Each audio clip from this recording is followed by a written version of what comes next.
نحمده ونصلي ونسلم على رسول الكريم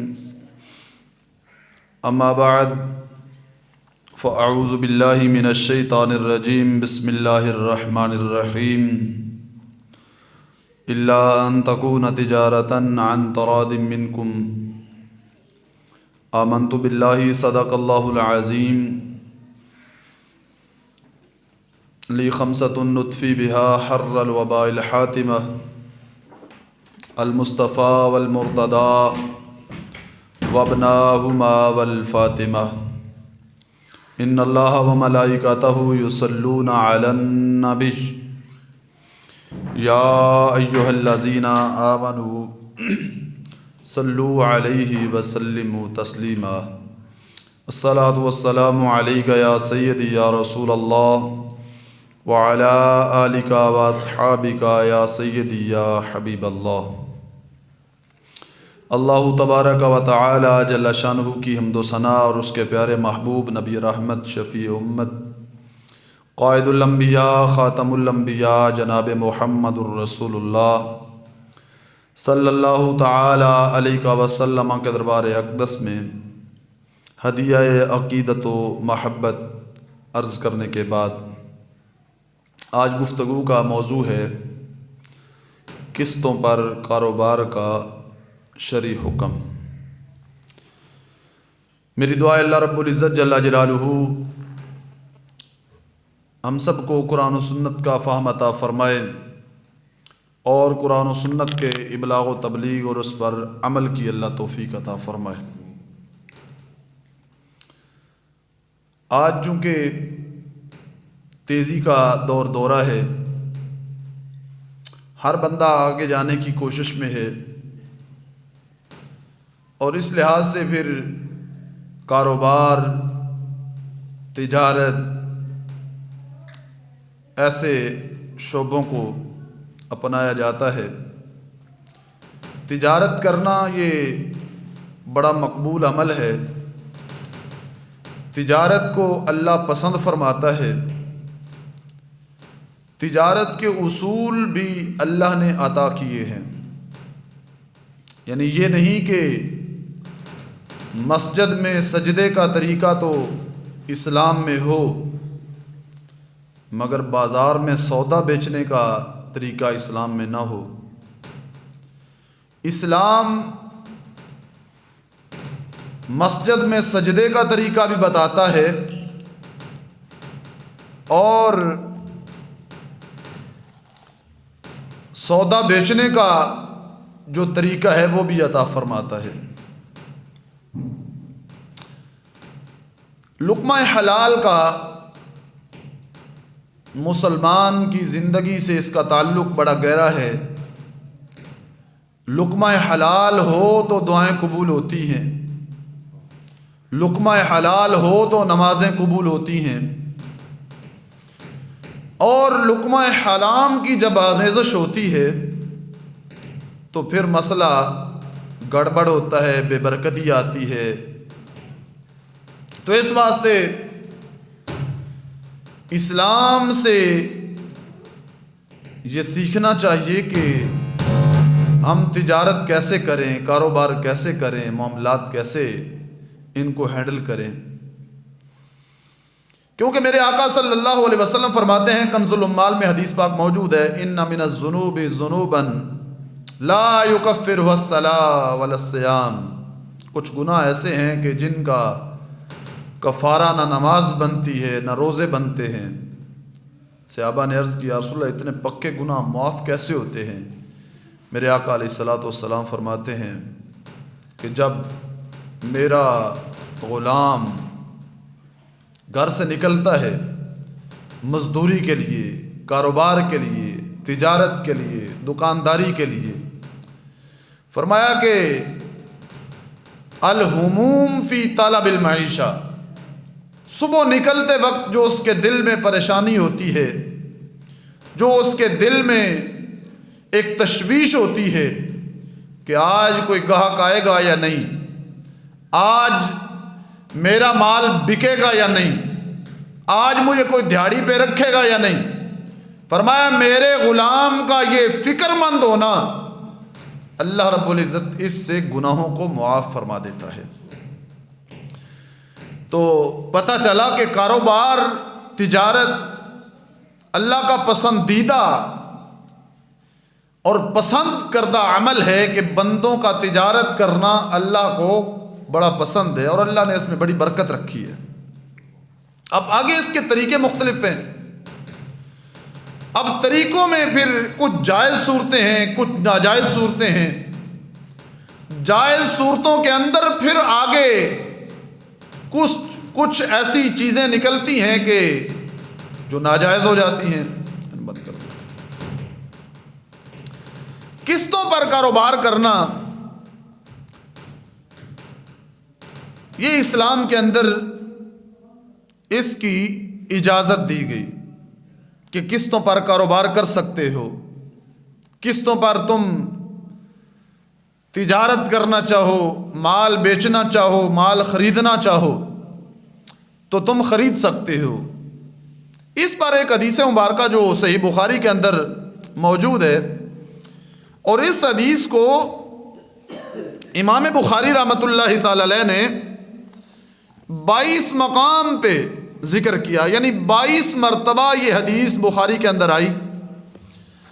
اور اس حدیث پر یعنی یہ اتنی جامع حدیث ہے کہ امام ابن حجر عسقلانی نے 400 مسائل بیع و شراء کے اس حدیث سے مستنبط فرمائے ہیں، اور اس پر مزید کتابیں لکھی گئیں مکمل۔ یہ حضرت امی عائشہ صدیقہ رضی اللہ تعالی عنہا اس کی روایت فرماتی ہیں کہ میرے پاس حضرت بریرہ رضی اللہ تعالی عنہا آئیں۔ یہ حضرت بریرہ تھی لونڈی، خادمہ تھی، اور حضرت بریرہ نے آ کے حضرت امی جی عائشہ صدیقہ سے عرض کی کہ میں نے اپنے مالکوں سے یہ مکاتبت کی ہے کہ میں ان کو ایک اقیہ سال کے بعد ادا کروں گی، اور کل 9 اقیے میں ان کو دوں گی، یعنی سال کے بعد ایک، اور ایک اقیہ جو ہوتا ہے یہ 40 درہم کا ایک اقیہ ہوتا ہے۔ کہا کہ میں سال کے بعد یہ ایک اقیہ دوں گی، اور جب 9 سال پورے ہو جائیں گے تو اس وقت پھر میں تمہاری طرف سے آزاد ہوں۔ یعنی انہوں نے اپنی آزادی کے لحاظ سے مکاتبت کی ان سے، یعنی یہ اتنی قیمت تو میں ایک موقع پہ ادا نہیں کر سکتی، تو میں 9 قسطوں کے اندر اس کو میں ادا کروں گی، ہر سال ایک قسط دوں گی۔ تو حضرت عائشہ صدیقہ سے عرض کی کہ آپ میری اس سلسلہ میں مدد فرمائیں۔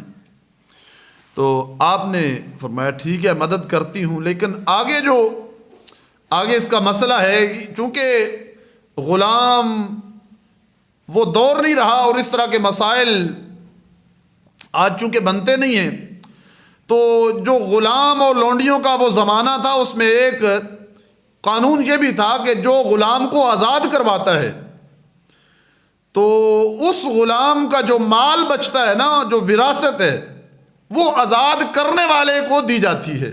حضرت عائشہ صدیقہ رضی اللہ تعالی عنہا نے فرمایا اے بریرہ، جو تیری وراثت ہوگی پھر وہ مجھے ملے گی، وہ ولا مجھے ملے گی۔ تو حضرت بریرہ نے کہا کہ میں اپنے مالکوں سے پوچھتی ہوں پھر عرض کروں گی۔ وہ مالک اس بات کو انہوں نے تسلیم نہ کیا۔ حضرت عائشہ صدیقہ رضی اللہ تعالی عنہا آپ نے سرکار دو عالم صلی اللہ علیہ وسلم سے یہ بات عرض کی۔ میرے آقا علیہ الصلوۃ والسلام نے ممبر بچھایا اور ممبر پہ جلوہ گر ہوئے، فرمایا ما بال رجال یشترطون شروطا لیست فی کتاب اللہ، کہ ان لوگوں کا کیا حال ہوگا کہ ایسی شرطیں لگاتے ہیں جو قرآن و سنت میں شرطیں نہیں ہیں۔ یعنی قرآن تو یہ کہتا ہے، اسلام تو یہ کہتا ہے کہ ولا آزاد کرانے والے کو ملے گی. اور یہ کیسے بندے ہیں جو اس چیز کی اجازت نہیں دے رہے یا اس طرح کی شرط لگاتے ہیں؟ یعنی سرکار نے جو اس لحاظ سے آپ کو بات ناگوار گزری، جو خلاف تھی، اس سے منع فرمایا. سرکار نے یوں نہیں فرمایا کہ یہ ان سے مکاتبت ہی ناجائز ہے، یعنی سال کے بعد جو تو نے قسط ادا کرنی ہے یہ ناجائز ہے. چونکہ سرکار نے ناجائز نہیں فرمایا تو اس لحاظ سے پھر یہ استدلال کیا جاتا ہے کہ یہ مکاتبت کرنا، قسطوں پہ چیز خریدنا اور قسطوں پہ بیچنا یہ جائز ہے. اور یہ جائز ہے، اور اس میں آگے جا کے پھر کچھ ایسی چیزیں نکلتی ہیں کہ جن صورتوں میں یہ کام کرنا ناجائز ہو جاتا ہے. تو اسی طرح دوسری میں مثال عرض کروں کہ حضرت سلمان فارسی رضی اللہ تعالیٰ عنہ چونکہ بچپن سے ہی گھر سے نکلے اور بکتے بکاتے آپ مدینہ شریف میں پہنچے. مدینہ شریف میں آپ ایک یہودی کے غلام تھے. یہودی سے آپ نے مکاتبت کی. آپ نے یہودی سے فرمایا کہ میں ایک باغ لگاتا ہوں کھجور کا، اور وہ بڑا ہوگا، اس پہ پھل لگے گا. جب پھل لگ جائے گا اس وقت تک یہ میری مکاتبت ہے، جب پھل لگے گا، پکے گا، اس وقت میں آزاد ہوں.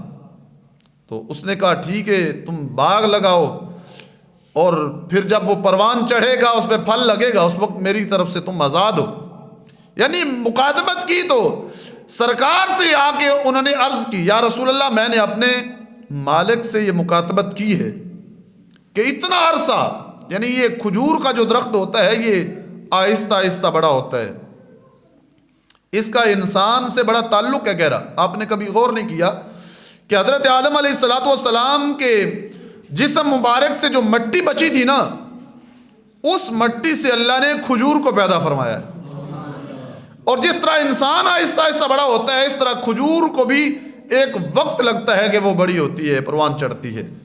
اور جس طرح انسان کا سر اتار دیا جائے تو بندہ فوت ہو جاتا ہے، اسی طرح اگر آپ کھجور کا جو اوپر وہ سر ہوتا ہے، جو پتے ہوتے ہیں، اگر وہ اوپر والا حصہ کاٹ دے تو کھجور کا درخت جو ہے نا وہ بھی خشک ہو جائے گا، وہ کبھی پھل نہیں دے گا.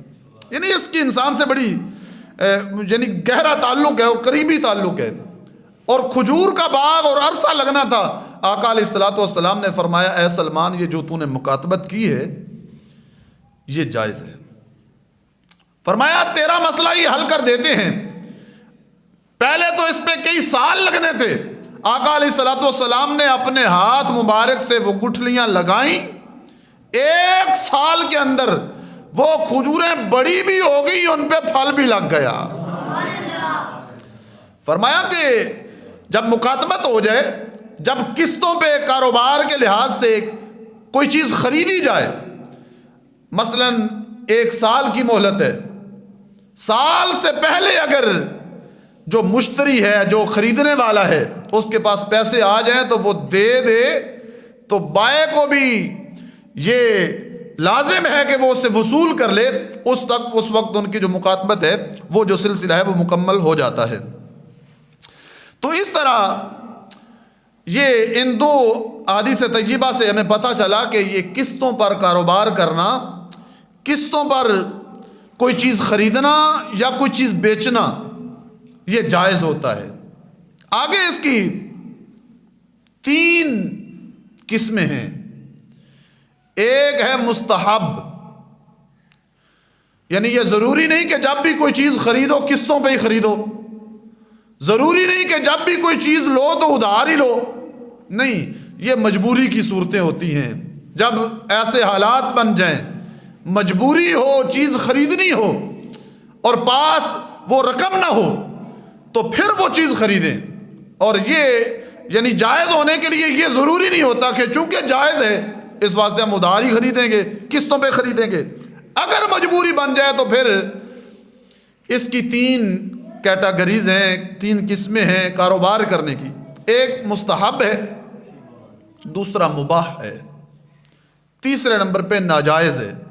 یعنی قسطوں پہ کاروبار کرنا ایک ہے مستحب، ایک ہے کاروبار قسطوں پہ مباح، ایک ہے قسطوں پہ کاروبار کرنا ناجائز۔ یعنی اس میں یہ بھی نہیں کہ چونکہ علامہ صاحب نے کہہ دیا کہ یہ جائز ہے اب اپنی من مانی کرو، چونکہ قسطوں پہ ہے جائز ہے، نہیں، اس میں ناجائز بھی صورتیں بن جاتی ہیں، وہ بھی میں انشاءاللہ عرض کرتا ہوں۔ پہلے نمبر پہ مستحب۔ مستحب کیا ہے؟ مستحب ہوتا ہے کام کریں ثواب ملتا ہے، اگر وہ کام نہ کریں تو گناہ نہیں ہوتا، اس کو کہتے ہیں مستحب۔ پہلا جو مستحب عمل ہے کاروبار کرنے کا، قسطوں پہ کاروبار کا، جو کاروبار کر رہا ہے، جو چیز بیچ رہا ہے قسطوں پہ، جو دکاندار ہے، مستحب عمل یہ ہے کہ جتنے پیسوں کی وہ نقد چیز ہو اتنے ہی پیسوں میں ادھار دینا، یہ ہے مستحب۔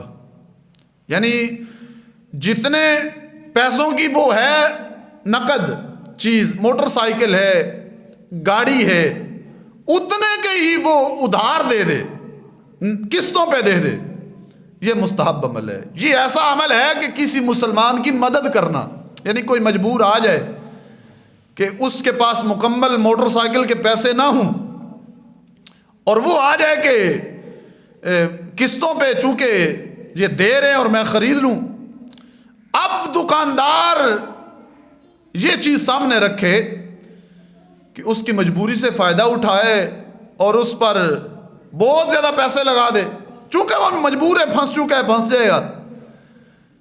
اگر ساتھ پیسے نہیں لیتا، جتنے کی نقد ہے اتنے کی ادھار دے دے، فرمایا یہ مستحب ہے، ایسا کرے گا تو اللہ اسے اجر عطا فرمائے گا۔ چونکہ بخاری شریف کے اندر حدیث مبارکہ موجود ہے کہ کسی کو ادھار دینا، اور ادھار بھی اسی لحاظ سے دینا کہ جتنی رقم نقد کی ہو، تو اس پر اجر اللہ کتنا دیتا ہے۔ صحیح بخاری میں حدیث پاک موجود ہے کہ ایک بندہ جب فوت ہوا، اس کی روح اللہ کے پاس پہنچی، اللہ رب العزت جل وعلا نے جب اس کا حساب کیا تو فرمایا، اے بندی کیا کوئی تیرے پاس کوئی خیر ہے، کوئی نیکی ہے ایسی کہ جس کے سبب تجھے بخش دوں؟ اس نے کہا نہیں یا اللہ، میرے پاس ایسی کوئی نیکی نہیں ہے۔ دوسری بار اللہ نے پھر فرمایا، حل عملت من خیر، کوئی خیر ہے، کوئی اچھا عمل؟ اس نے کہا یا اللہ مجھے نظر نہیں آ رہا کہ میں نے کوئی اچھا عمل بھی کیا ہو۔ اللہ رب العزت نے تیسری بار فرمایا کہ کوئی خیر کا عمل، کوئی نیکی یاد کر۔ اس نے کہا یا اللہ میں تاجر تھا، تجارت کرتا تھا، کاروبار کرتا تھا، کہ میرے پاس جب کوئی چیز خریدنے آتا تو فَأُنذِرُ الْمُعْسِرَ، جب کوئی صاحب حیثیت آتا ادھار مانگتا میں اسے ادھار دے دیتا، اسے مہلت دیتا، اور جب کوئی ایسا بندہ آتا جو تنگ دست ہوتا میں اسے چیز ادھار دیتا، جب وہ موقع پہ ادا نہ کر سکتا، اس کے حالات اس طرح کے نہ ہوتے تو میں اسے معاف کر دیتا تھا، قرض لیتا ہی نہیں تھا، معاف کر دیتا تھا۔ اللہ رب العزت جل وعلا نے فرمایا فرشتو فَأَدْخَلَهُ الْجَنَّةَ، اے فرشتو یہ بندہ میرا ہے، میرے بندوں پہ اتنا رحیم ہے، میرے بندوں پہ اس نے اتنی شفقت کی ہے کہ میرے بندے جب غریب اس کے پاس آتے تھے تو یہ ان کی غربت کا فائدہ نہیں اٹھاتا تھا، ان پہ رحم کرتے ہوئے ان کا قرض معاف کر دیا کرتا تھا۔ یعنی یہ صورت ہے دکاندار کے لیے کہ اگر اتنی ہی رقم لے جتنی نقد ہے، پھر یہ اجر پائے گا کہ اللہ قیامت کے دن اسے بلا حساب جنت دے گا۔ اسی طرح مسند امام احمد کے اندر بھی حدیث مبارکہ موجود ہے، جو قرض خواہ ہوں، آج تو ایسا ماحول ہے کہ پاس ہونے کے باوجود قرض نہیں دیتے، سبب ہے دوسرے کام سارے چل رہے ہیں، لیکن جس سے قرض لیا اس کا واپس نہیں کر رہے، طرح طرح کے جھوٹ، طرح طرح کے بہانے، طرح طرح کی باتیں، یعنی الٹا گناہ کرتے جا رہے ہیں۔ ایک تو ادھار نہ دینا جرم ہے، دوسرا آگے جھوٹ پہ جھوٹ بولنا، یہ پھر جرم آگے جرم بنتے جا رہے ہیں۔ تو ایک یہ ہے کہ جس نے ادھار دیا رحم کرتے ہوئے، شفقت کرتے ہوئے، اس کی غربت کا فائدہ نہیں اٹھایا بلکہ اسے ادھار کچھ دیا۔ من انذر معسرا فلہ بکل یوم مثلہ صدقہ، فرمایا جتنا کسی نے ادھار دیا، مثلا 10,000 روپیہ کسی کو ادھار دیا یا کوئی چیز ادھاری دے دی، اس کی مہلت ہے 1 مہینہ، فرمایا 1 مہینے تک اللہ ادھار دینے والے کو اتنی رقم صدقہ کرنے کا ثواب عطا فرماتا ہے۔ تو پتہ چلا کوئی غریب مانگے تو اسے کچھ نہ کچھ پاس ہو تو بہانہ نہیں کرنا چاہیے، اس کی مدد کر دینی چاہیے۔ اب مہینہ ہو گیا پورا، جو مہلت تھی پوری ہو گئی، مہینے کے بعد بھی اس کے پاس پیسے نہیں بنے، اوپر دن جا رہے ہیں۔ میرے آقا علیہ السلام فرماتے ہیں پہلے تھا اجر 1 گنا، مہلت سے زیادہ ٹائم دے گا تو اجر اللہ 2 گنا عطا فرمائے گا۔ یعنی 10,000 قرضہ ہے، مہلت گزرنے کے بعد روزانہ کی بنیاد پہ اللہ 20,000 روپیہ صدقہ کرنے کا ثواب عطا فرمائے گا۔ تو یہ ہے کسی کو مہلت دینا۔ اب مہلت لینے والا جو ہے وہ بہانے باز نہ ہو، وہ یعنی سرکار نے فرمایا کہ جب قرض لیتے ہو نا، ایک تو قرض نہ لو، مجبوری بن جائے لینا پڑ جائے، فرمایا جب لیتے وقت نیت ہونا کہ اللہ مجھے طاقت دے میں اس کا ادا کروں، اللہ پھر طاقت بھی عطا کرتا ہے۔ جس کی نیت جی ہو کہ ایک بار یہ پھنس جائے پھر دیکھیں گے دے لیں گے، فرمایا کہ پھر اس کے پاس توفیق بھی نہیں ملتی، اسے اس کے پاس وہ اسباب بھی نہیں بنتے۔ یہ ہے مستحب صورت کہ اس طرح اگر دکاندار کرے گا اجر پائے گا۔ دوسرا ہے مباح، یعنی مباح یہ ہے کہ اگر اس طرح کرے گا تو اسے گناہ نہیں ملے گا، یعنی وہ کر بھی سکتا ہے۔ وہ کیا صورت ہے؟ وہ صورت یہ ہے کہ نقد کم قیمت ہو، ادھار زیادہ پیسے ہوں۔ نقد اگر کوئی موٹر سائیکل ہے 1 لاکھ کی، ادھار 1,20,000 30,000 یا زائد پیسے، یہ مثال دے رہا ہوں میں، کوئی قیمت نہیں فکس کر رہا۔ اس طرح یعنی نقد 1 لاکھ، ادھار لاکھ سے زائد، یہ صورت بھی جائز ہے۔ اگر ایسا دکاندار کرے گا، ایسا بندہ خریدے گا، یہ ہے کہ دکاندار اجر سے محروم ہو جائے گا، اجر اسے نہیں ملے گا جو مستحب کا ہے، جو کسی پر احسان کرنے کا جو ہے، یعنی اور ناجائز صورت بھی نہیں ہے، گناہگار بھی نہیں ہوگا۔ یعنی یہ نہیں کہ یہ کرے گا تو گناہگار ہوگا، گناہگار بھی نہیں ہوگا، اور یہ صورت جائز بھی بن جائے گی۔ فتاوی رضویہ کے اندر اعلیٰ حضرت فاضل بریلوی رحمۃ اللہ تعالی علیہ نے اس کو نقل کیا 16ویں جلد کے اندر، فرمایا کہ قرض کوئی چیز خریدنی ہو اور اس کے پیسے نقد سے زیادہ ہوں، فرمایا اس میں کوئی مذائقہ نہیں ہے، الا ان تکون تجارتا عن تراض منکم۔ اللہ قرآن میں فرماتا ہے کہ جب بائع اور مشتری، جب لینے والا اور دینے والا، جب خریدنے والا اور بیچنے والا اتفاق کر جائیں، فرمایا پھر تجارت جائز ہو جاتی ہے۔ یعنی اس میں یہ نہیں ہے کہ نقد کم قیمت ہو ادھار زیادہ، اس میں یہ صورت نہیں بنے گی کہ لسٹ جو سامنے لگی ہے کریانہ سٹور کی کہ دال اتنے روپے کلو، چینی اتنے روپے کلو، اور جو اس بیچارہ ادھار لے کے جا رہا ہے اس کے کھاتے میں پیسے زیادہ ڈالے جا رہے ہیں، اس طرح ناجائز بنے گا۔ جائز کیسے ہوگا؟ جس کو قیمت زیادہ لگانی ہے اسے بتانا ہے کہ بھائی نقد چینی لوگے تو اتنے روپے کی ہے، ادھار لوگے تو تمہارے کھاتے میں اتنے پیسے لکھے جائیں گے۔ یہ نہیں ہے کہ چینی لے کے جائے اس کے کھاتے میں مزید زائد پیسے ڈال دو، چونکہ آج خطبے میں ہم نے سنا ہے، علامہ صاحب نے کہہ دیا ہے کہ یہ جائز صورت ہے۔ نہیں، جائز تب بنتی ہے جب بائع اور مشتری، جب خریدنے والا اور بیچنے والا اس پہ اتفاق کریں، جب دکاندار کہے کہ چینی نقد اتنے کی ہے ادھار اتنے کی ہے تو وہ خریدنے والا کہے ٹھیک ہے میرے کھاتے میں اتنے لکھ دینا، تو یہ جائز ہو جائے گا۔ تو آج ایسا ہو جاتا ہے، اکثر تو میں نہیں کہتا، کچھ ایسے دکاندار ہوتے ہیں اور جو اس طرح کر جاتے ہیں، لہذا یہ میں نے عرض کر دیا کہ اس طرح جائز نہیں ہوتا۔